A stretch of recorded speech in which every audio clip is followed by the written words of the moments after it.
Funding for this program is provided by. Additional funding provided by.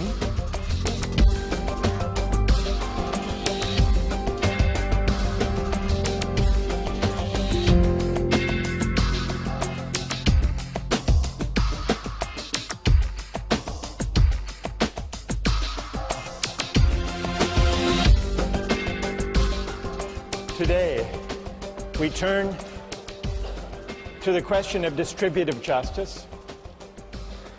How should income and wealth and power and opportunities be distributed? According to what principles? John Rawls offers a detailed answer to that question.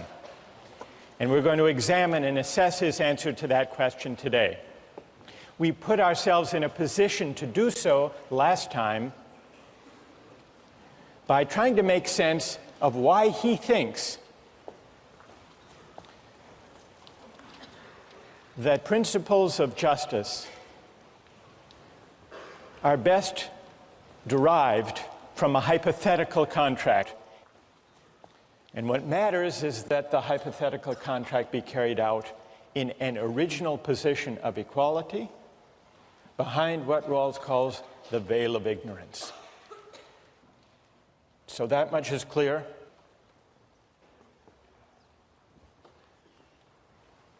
All right, then let's turn to the principles that Rawls says would be chosen behind the veil of ignorance. First, he considers some of the major alternatives. What about utilitarianism? Would the people in the original position choose to govern their collective lives? Utilitarian principles, the greatest good for the greatest number. No, they wouldn't, Rawls says. And the reason is that behind the veil of ignorance, everyone knows that once the veil goes up and real life begins, we will each want to be respected with dignity. Even if we turn out to be a member of a minority, we don't want to be oppressed. And so we would agree to reject utilitarianism and instead to adopt as our first principle equal basic liberties, fundamental rights to freedom of speech, freedom of assembly, religious liberty, freedom of conscience, and the like.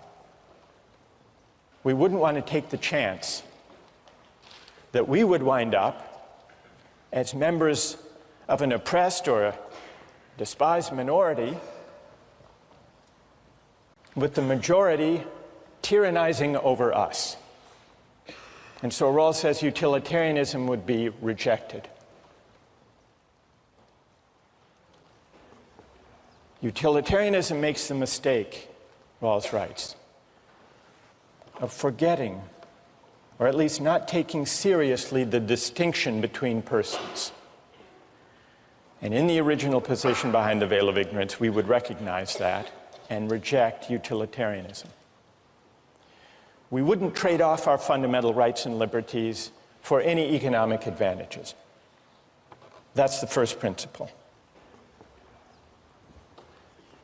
Second principle has to do with social and economic inequalities. What would we agree to? Remember, we don't know whether we're going to wind up being rich or poor, healthy or unhealthy. We don't know what kind of family we're going to come from, whether we're going to inherit millions or whether we will come from an impoverished family. So we might, at first thought, say, well, let's require an equal distribution of income and wealth, just to be on the safe side. But then we would realize that we could do better than that, even if we're unlucky and wind up at the bottom. We could do better if we agree to a qualified principle of equality. Rawls calls it the difference principle. A principle that says only those social and economic inequalities will be permitted that work to the benefit of the least well-off. So we wouldn't reject all inequality of income and wealth. We would allow some, but the test would be, do they work to the benefit of everyone, including those, or as he specifies the principle, especially those at the bottom. Only those inequalities would be accepted behind the veil of ignorance, and so Rawls argues, only those inequalities that work to the benefit of the least well-off are just. We talked about the examples of Michael Jordan making $31 million a year, of Bill Gates having a fortune in the tens of billions. Would those inequalities be permitted under the difference principle? Only if they were part of a system, those wage differentials, that actually work to the advantage of the least well-off. Well, what would that system be? Maybe it turns out that as a practical matter, you have to provide incentives to attract the right people to certain jobs. And when you do, having those people in those jobs will actually help those at the bottom. Strictly speaking, Rawls's argument for the difference principle is that it would be chosen behind the veil of ignorance. Let me hear what you think about Rawls's claim that these two principles would be chosen behind the veil of ignorance. Is there anyone who disagrees that they would be chosen?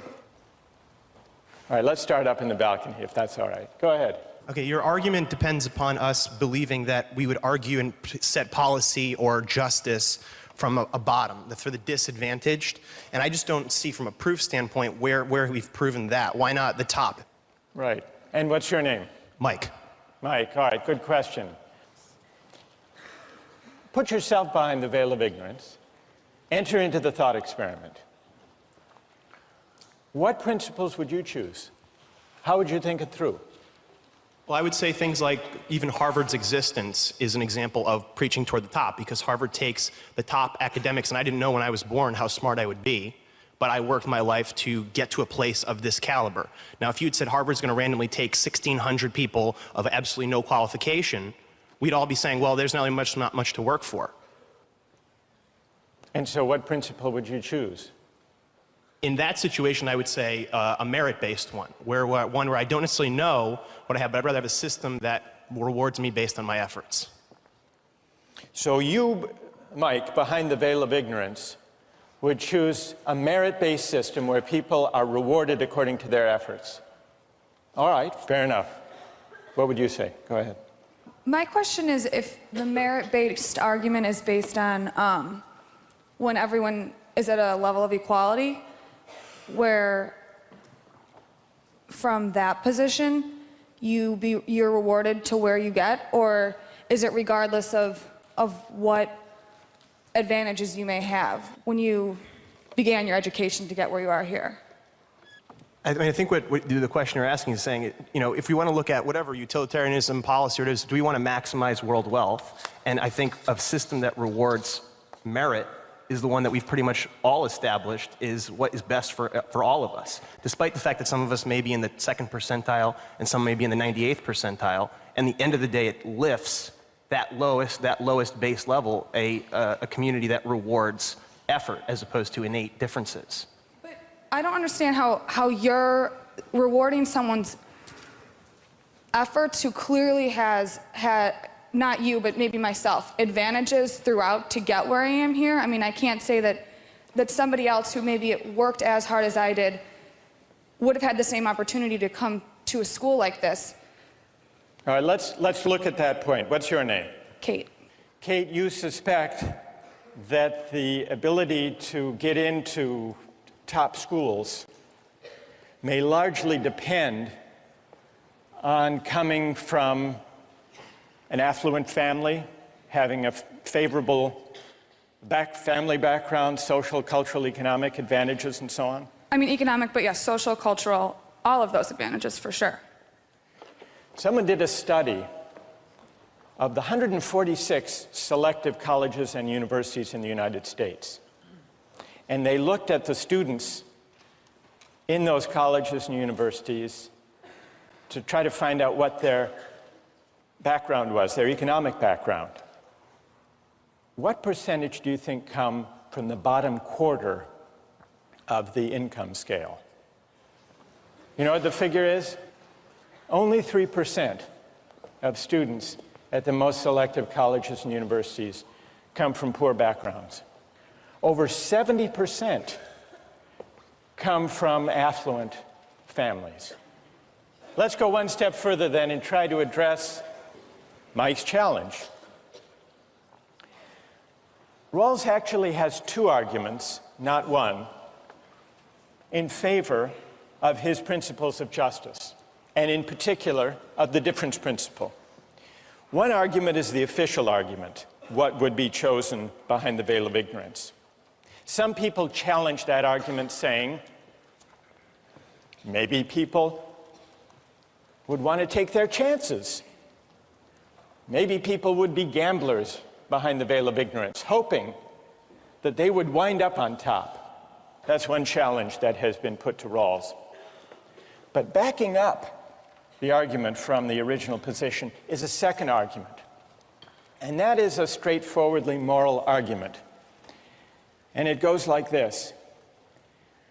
It says, the distribution of income and wealth and opportunities should not be based on factors for which people can claim no credit. It shouldn't be based on factors that are arbitrary from a moral point of view. Rawls illustrates this by considering several rival theories of justice. He begins with the theory of justice that most everyone these days would reject: a feudal aristocracy. What's wrong with the allocation of life prospects in a feudal aristocracy? Rawls says, well, the thing that's obviously wrong about it is that people's life prospects are determined by the accident of birth. Are you born to a noble family or to the family of peasants and serfs? And that's it. You can't rise.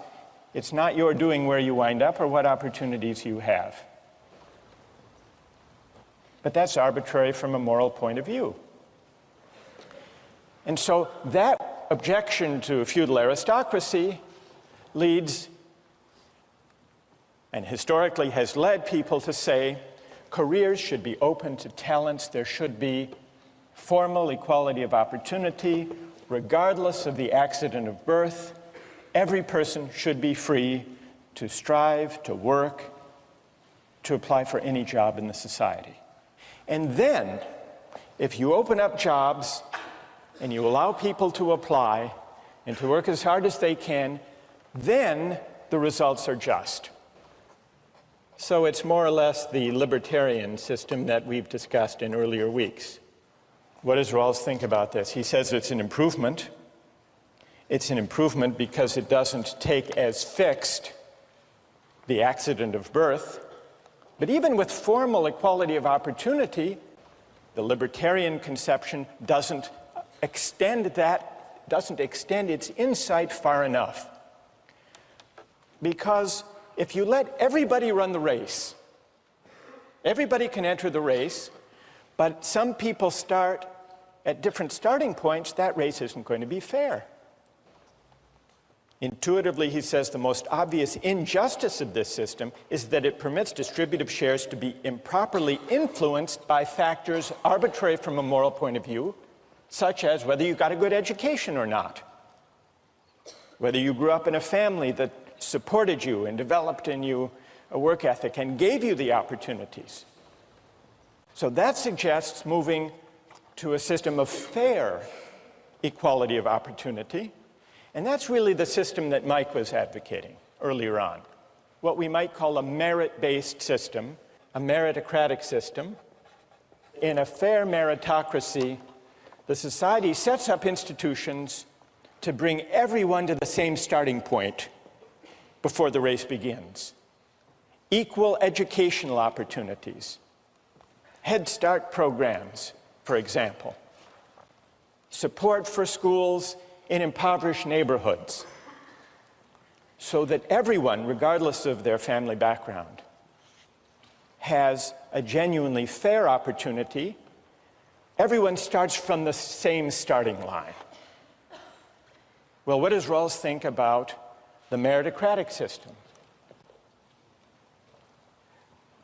Even that, he says, doesn't go far enough in remedying or addressing the moral arbitrariness of the natural lottery. Because if you bring everyone to the same starting point and begin the race, who's going to win the race? Who would win? To use the runners example. The fastest runners would win. But is it their doing that they happen to be blessed with the athletic prowess to run fast?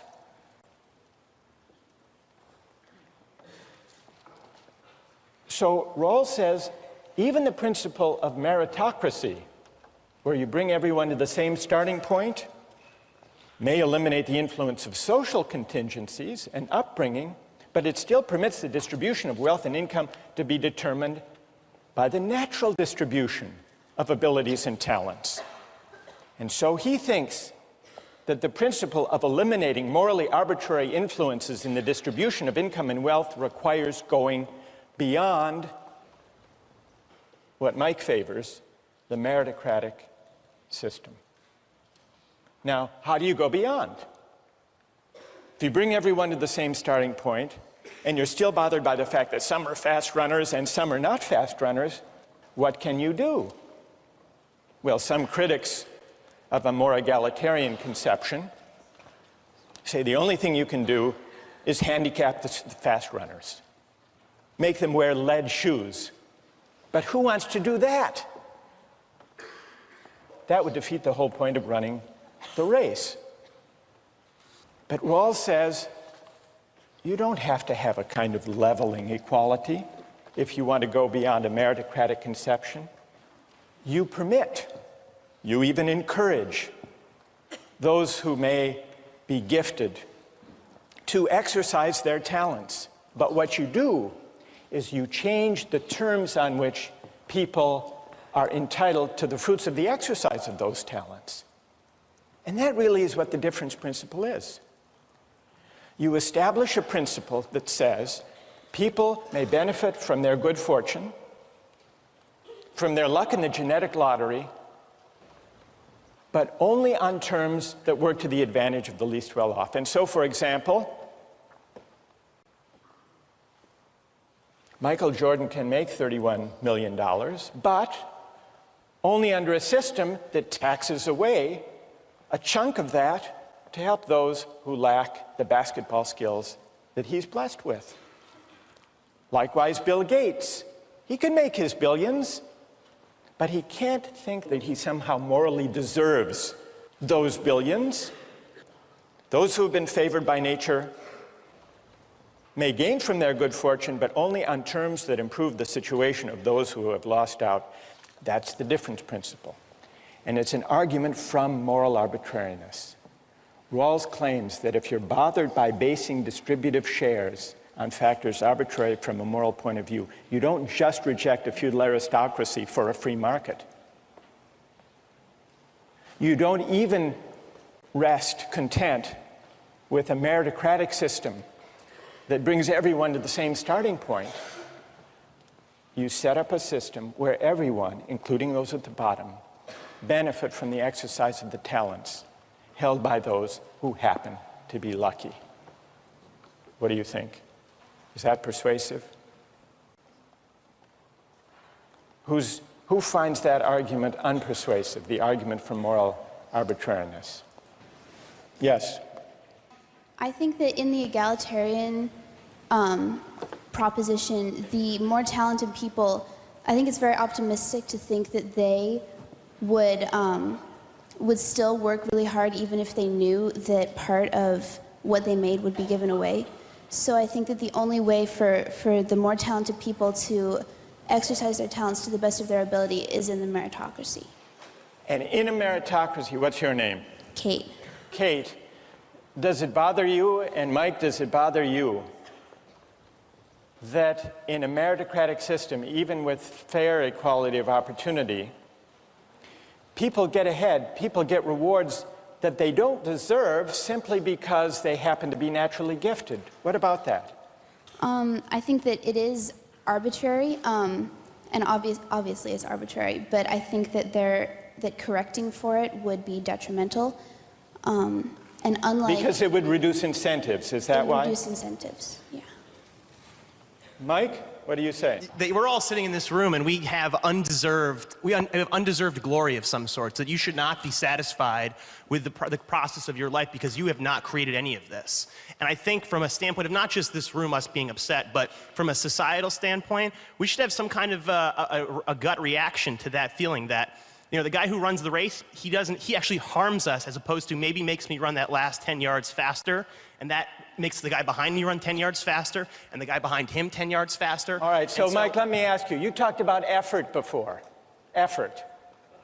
Do you think when people work hard to get ahead and succeed, that they deserve the rewards that go with effort? Isn't that the idea behind your defense of... I mean, of course, bring Michael Jordan here, I'm sure you can get him, and have him come and defend himself about why he makes $31 million. And I think what you're going to realize is his life was a very, very tough one to get to the top, and that we are basically being the majority oppressing the minority in a different light. It's very easy to pick on him. Very easy.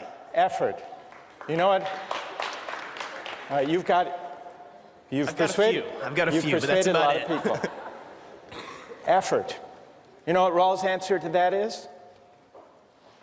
Even the effort that some people expend, conscientious striving, the work ethic, even effort depends a lot on fortunate family circumstances for which we can claim no credit.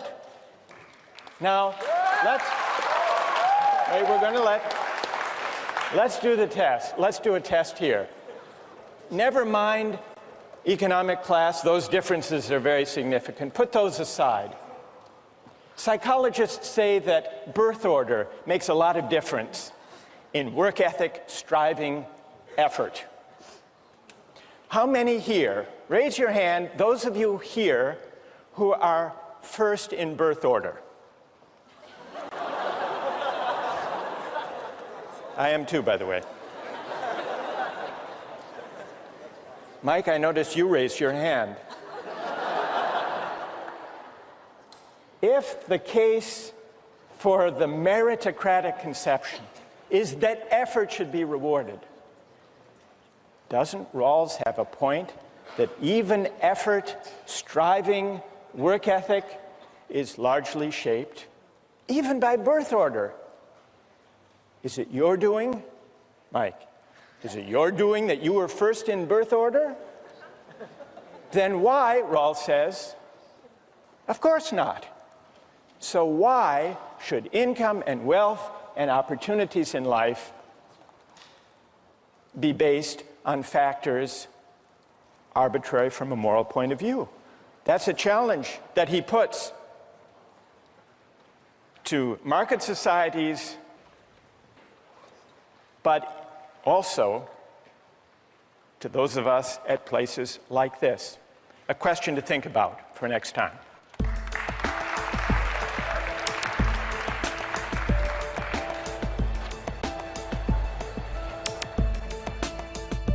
A justice of the United States Supreme Court. What do they make? It's just under $200,000. But there's another judge who makes a lot more than Sandra Day O'Connor. Do you know who it is? Judge Judy. How did you know that? Judge Judy, you know how much she makes? $25 million. Now, is that just? Is it fair? We ended last time with that remarkable poll. You remember? The poll about birth order. What percentage of people in this room raised their hands? Was it to say that they were the firstborn? 75, 80%? And what was the significance of that if you're thinking about these theories of distributive justice? Remember, we were discussing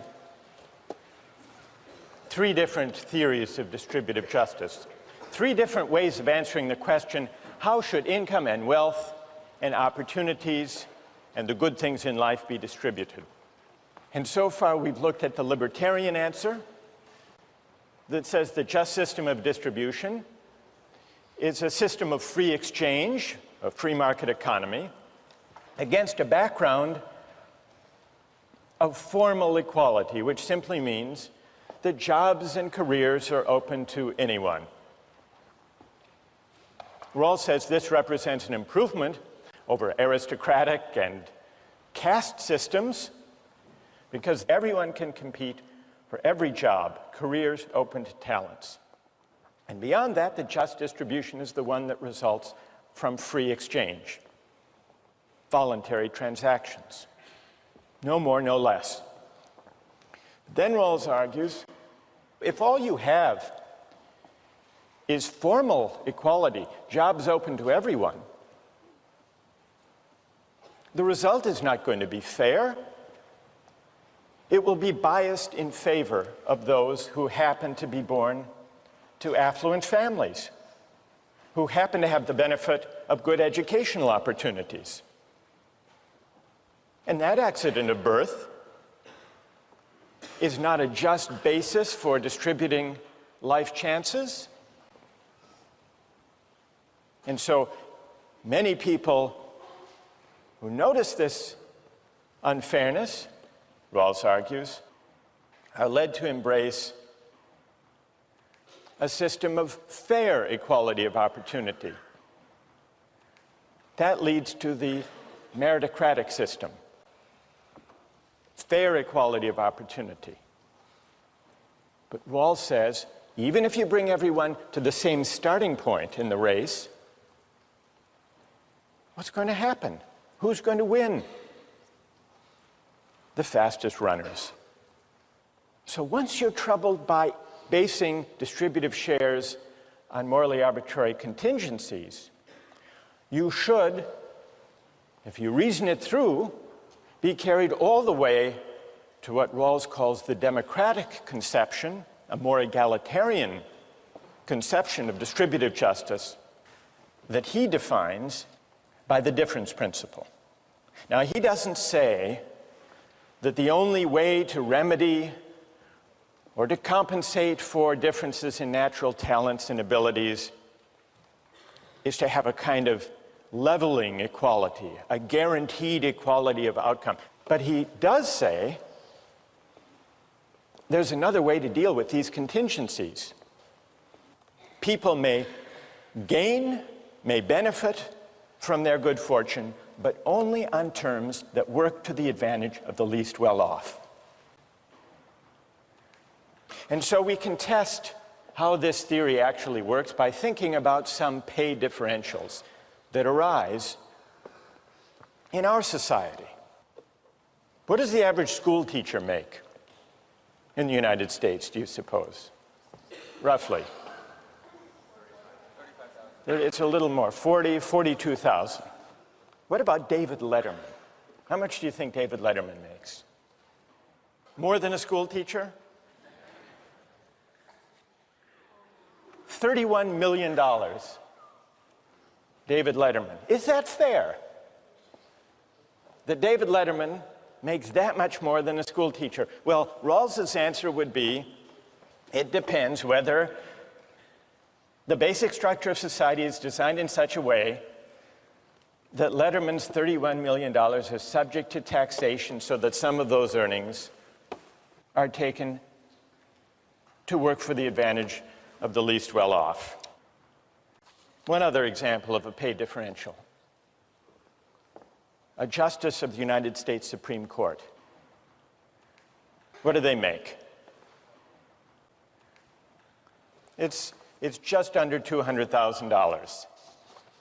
Here's Sandra Day O'Connor, for example. There she is. But there's another judge who makes a lot more than Sandra Day O'Connor.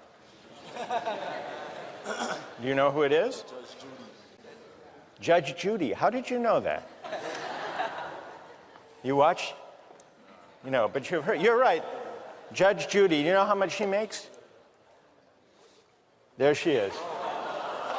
$25 million. Now, is that just? Is it fair? Well,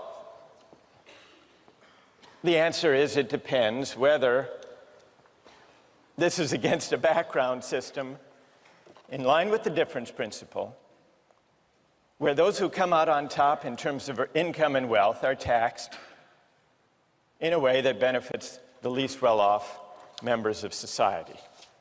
Now, we're going to come back to these wage differentials, pay differentials, between a real judge and a TV judge, the one Marcus watches all the time. What I want to do now is return to these theories and to examine the objections to Rawls's more egalitarian theory, the difference principle. There are at least 3 objections to Rawls's difference principle. One of them came up last time in the discussion, and a number of you raised this worry. What about incentives? Isn't there the risk if taxes reach 70, 80, 90% marginal rate that Michael Jordan won't play basketball, that David Letterman won't do late night comedy, or that CEOs will go into some other line of work? Now, who among those who are defenders of Rawls, who has an answer to this objection about the need for incentives? Yes, go ahead, stand up. Rawls's idea is that there should only be so much difference that it helps the least well-off the most. So if there's too much equality, then the least well-off might not be able to watch late-night TV or might not have a job because their CEO doesn't want to work. So you need to find the correct balance where taxation still leaves enough incentive for the least well-off to benefit from the talents. Good. And what's your name? Tim. Tim. All right. So Tim is saying, in effect, that Rawls takes account of incentives and could allow for pay differentials and for some adjustment in the tax rate to take account of incentives. But, Tim points out, the standpoint from which the question of incentives needs to be considered is not the effect on the total size of the economic pie, but instead from the standpoint of the effect of incentives or disincentives on the well-being of those at the bottom. Right? Good, thank you. I think that is what Rawls would say. In fact, if you look in section 17, where he describes the difference principle, he allows for incentives. The naturally advantaged are not to gain merely because they are more gifted, but only to cover the costs of training and education and for using their endowments in ways that help the less fortunate as well. So you can have incentives. You can adjust the tax rate if taking too much from David Letterman, or from Michael Jordan, or from Bill Gates winds up actually hurting those at the bottom. That's the test. So incentives, that's not a decisive objection against Rawls's difference principle. But there are two weightier, more difficult objections. One of them comes from defenders of a meritocratic conception. The argument that says, what about effort? What about people working hard, having a right to what they earn because they've deserved it, they've worked hard for it? That's the objection from effort and moral desert. Then there's another objection that comes from libertarians, and this objection has to do with reasserting the idea of self-ownership. Doesn't the difference principle, by treating our natural talents and endowments as common assets, doesn't that violate the idea that we own ourselves? Now, let me deal first with the objection that comes from the libertarian direction. Milton Friedman writes in his book, Free to Choose, life is not fair. And it's tempting to believe that government can rectify what nature has spawned. But his answer is, the only way to try to rectify that is to have a leveling equality of outcome, everyone finishing the race at the same point, and that would be a disaster. This is an easy argument to answer, and Rawls addresses it in one of the most powerful passages, I think, of A Theory of Justice. It's in section 17.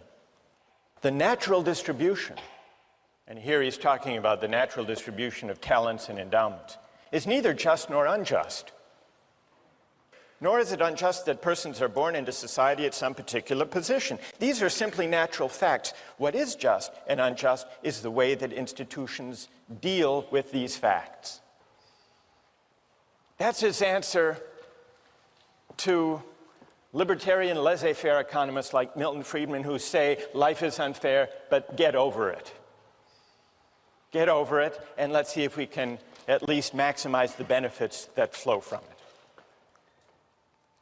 But the more powerful libertarian objection to Rawls is not libertarian from the libertarian economists like Milton Friedman. It's from the argument about self-ownership, developed, as we saw, in Nozick. And from that point of view, yes, it might be a good thing to create Head Start programs and public schools so that everyone can go to a decent school and start the race at the same starting line. That might be good. But if you tax people to create public schools, if you tax people against their will, you coerce them. It's a form of theft. If you take some of Letterman's 31 million, tax it away to support public schools against his will, the state is really doing no better than stealing from him. It's coercion. And the reason is, we have to think of ourselves as owning our talents and endowments, because otherwise we're back to just using people and coercing people. That's the libertarian reply. What's Rawls' answer to that objection?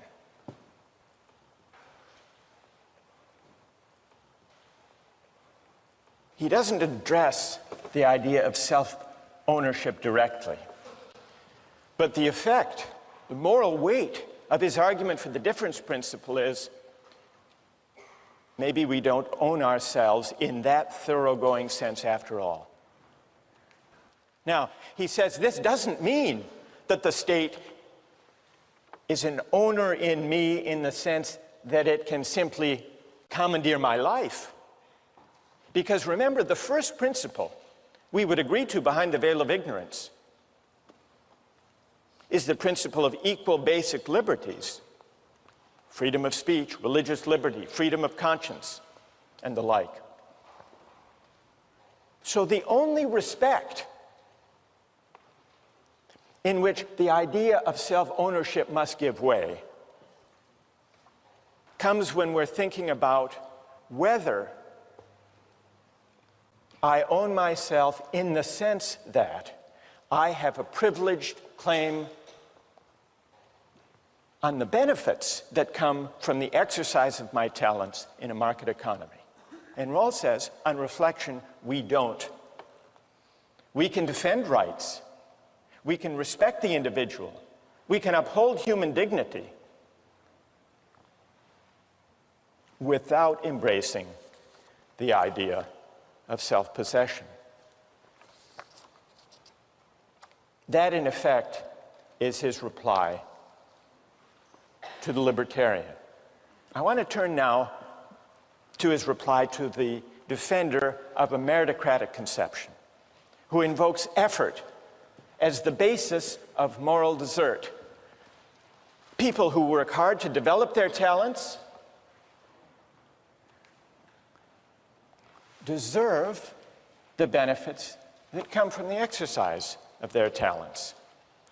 Well, we've already seen the beginning of Rawls's answer to that question, and it goes back to that poll we took about birth order. His first answer is,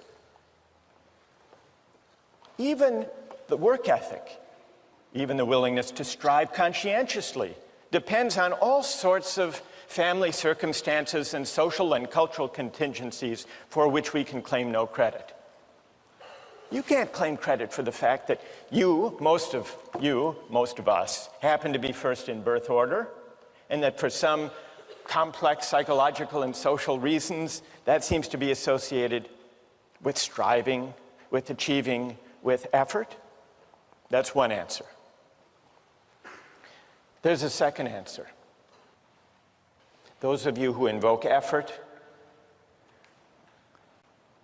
you don't really believe that moral desert attaches to effort. Take two construction workers. One is strong and can raise 4 walls in an hour without even breaking a sweat. And another construction worker is small and scrawny, and it has to spend 3 days to do the same amount of work. No defender of meritocracy is going to look at the effort of that weak and scrawny construction worker and say, therefore, he deserves to make more.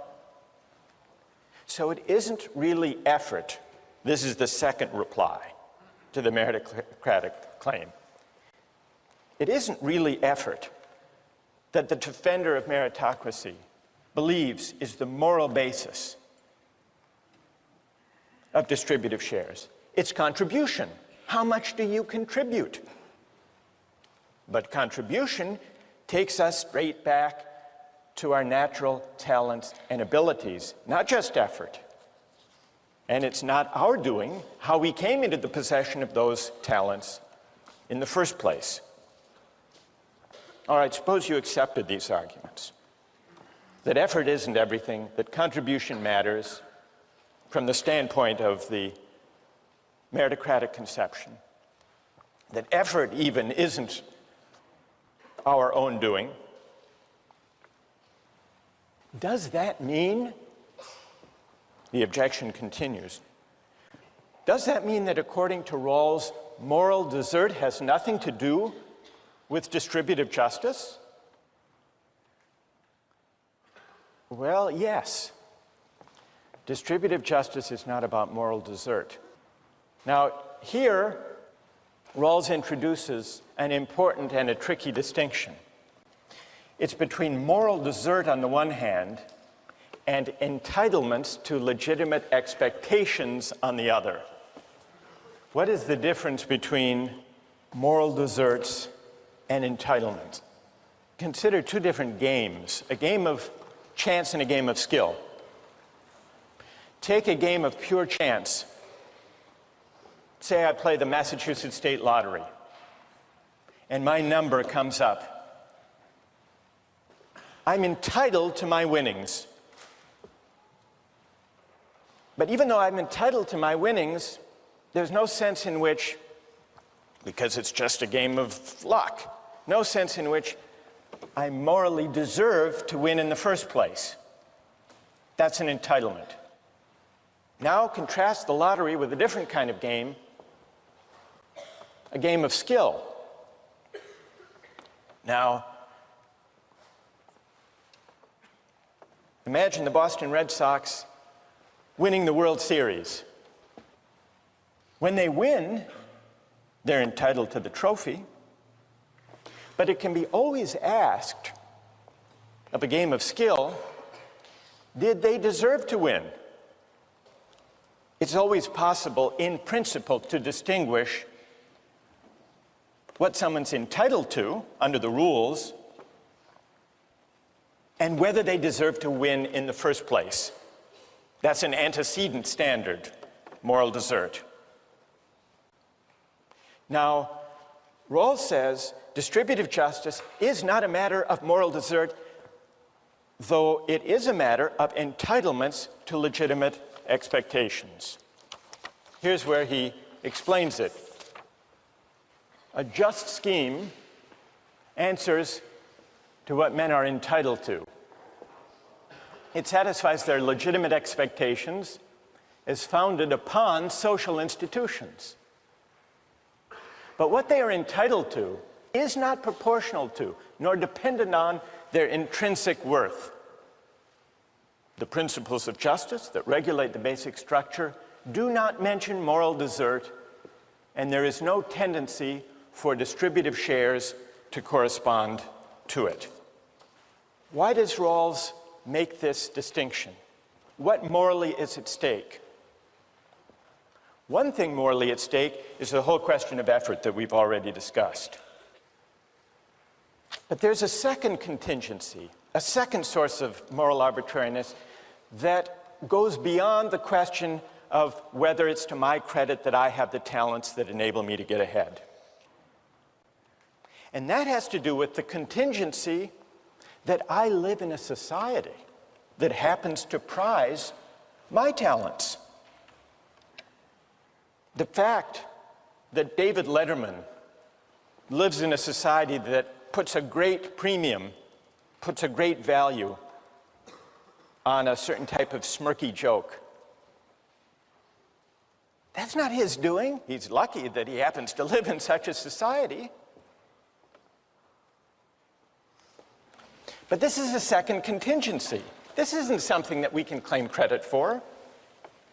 Even if I had sole, unproblematic claim to my talents and to my effort, it would still be the case that the benefits I get from exercising those talents depend on factors that are arbitrary from a moral point of view.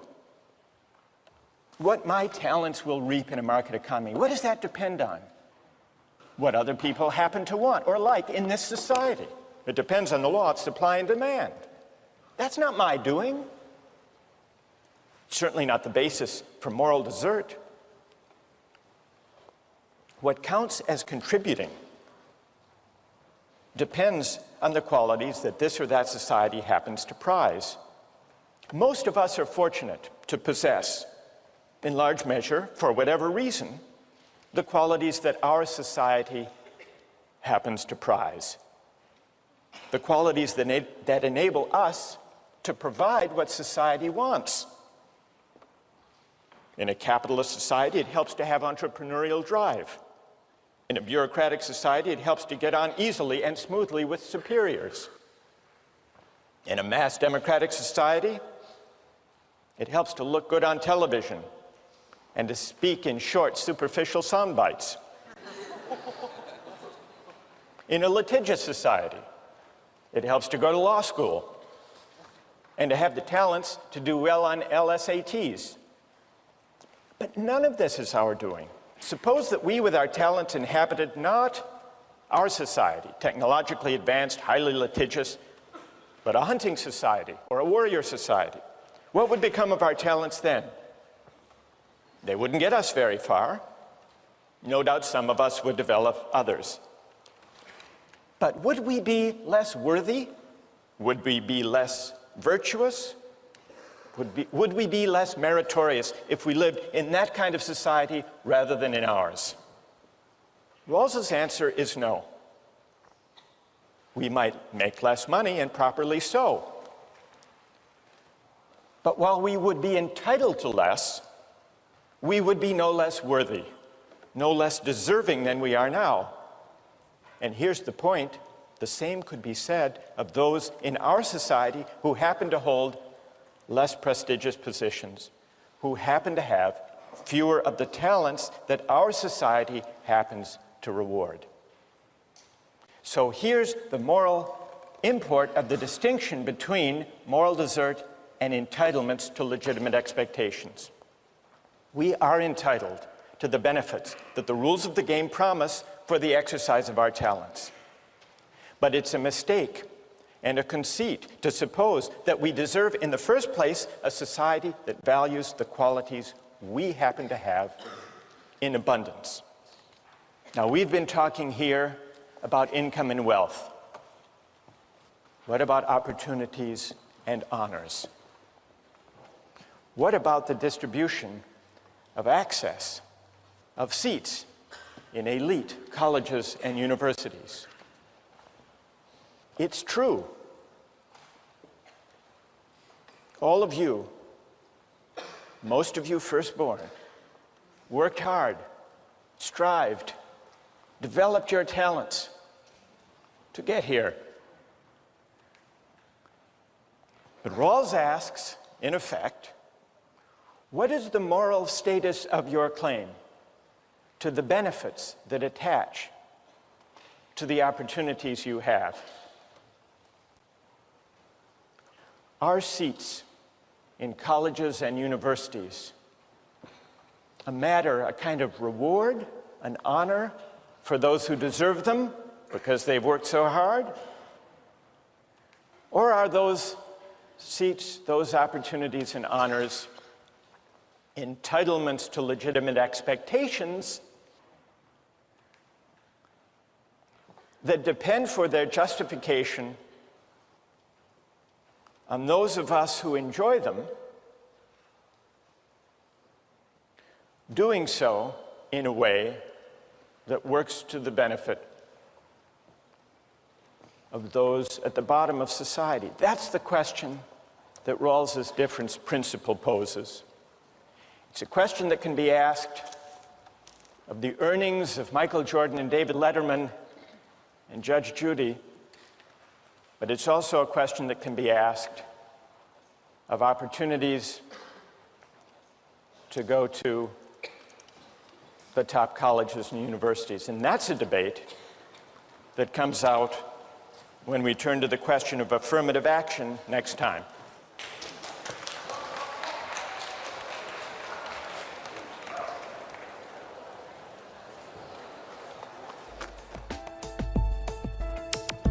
Don't miss the chance to interact online with other viewers of Justice. Join the conversation, take a pop quiz, watch lectures you've missed, and learn a lot more. Visit justiceharvard.org. It's the right thing to do.